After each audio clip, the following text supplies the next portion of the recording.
করতে হচ্ছে, তারপরেও করতে হয়, কিছু করার নেই।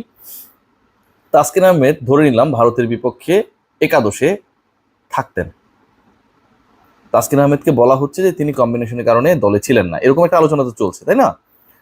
তাসকিন আহমেদ নিজেও বলছেন যে আসলে কম্বিনেশনের কারণে ছিলেন না, তিনি একটা ভিডিওতে এটা ক্লিয়ার করেছেন। আমরাও মোটামুটি বিভিন্ন সোর্স থেকে যেটা জানতে পেরেছি যে তাসকিন আহমেদ আসলে আগে থেকেই ছিলেন না, 11-এর মধ্যে তাকে রাখাই হয়নি আগের রাত থেকেই।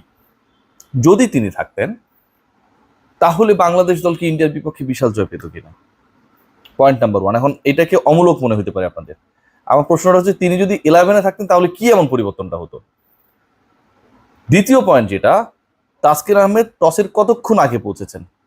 শুরুর দিকে আমরা শুনেছি যে তিনি টসের সময় পৌঁছাননি, টসের পরে পৌঁছেছেন, এরকম একটা ডিসকাশন আমরা শুনেছি। এখন শোনা যাচ্ছে যে টাইম নিয়ে সাকিব বলেছেন 5-10 মিনিট আগে, তাসকিন এক জায়গায় বলেছেন 40 মিনিট, আরেক জায়গায় 20 মিনিট, মানে যেটাই হোক তাসকিনের দাবি যেটা সেটা হচ্ছে, অথবা তার মেট যারা তারা বলছেন যে তাসকিন টসের আগে পৌঁছেছেন। কেউ বলছে অল্প সময়, কেউ বলছে একটু বেশি সময় আগে।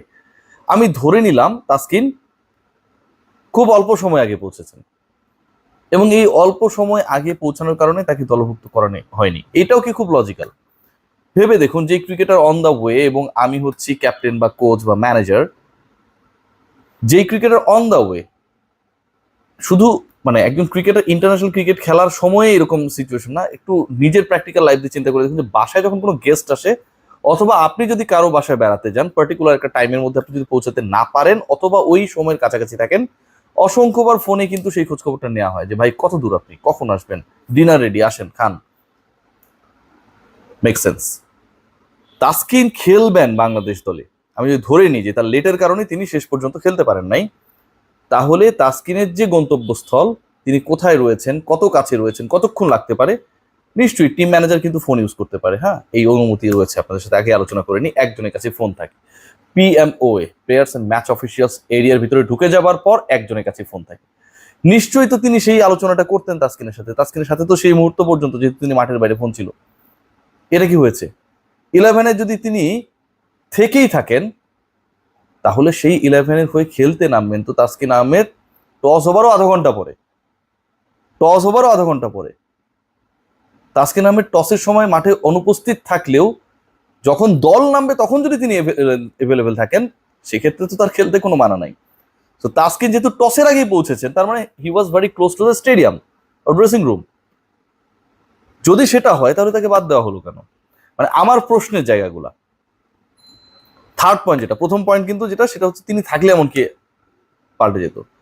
থার্ড পয়েন্ট যেটা, এটা আমার কাছে খুব অদ্ভুত লেগেছে বা লাগছে যে আলোচনাগুলো হচ্ছে, সেটা হচ্ছে ধরুন তাসকিন আহমেদ এই মিস্টেকটা করেছেন, তিনি স্বীকার করেছেন এটা তার ভুল হয়েছে, এএমপিএম করতে গিয়ে ভুল হয়ে গেছে, ঘুমিয়েছেন, ঘুম থেকে উঠতে তার লেট হয়ে গেছে, যখন তার 10টিতে মানে হচ্ছে কি বলবো, মোবাইলের বাইরের যে অপশনটা ছিল সেই জায়গায় যখন ফোনটা এসছে, সেই ফোন পাওয়ার পরে তিনি বুঝতে পেরেছেন সোহেল ভাই আমাদের প্রিয়, তিনি তাকে কল করে জাগিয়েছেন।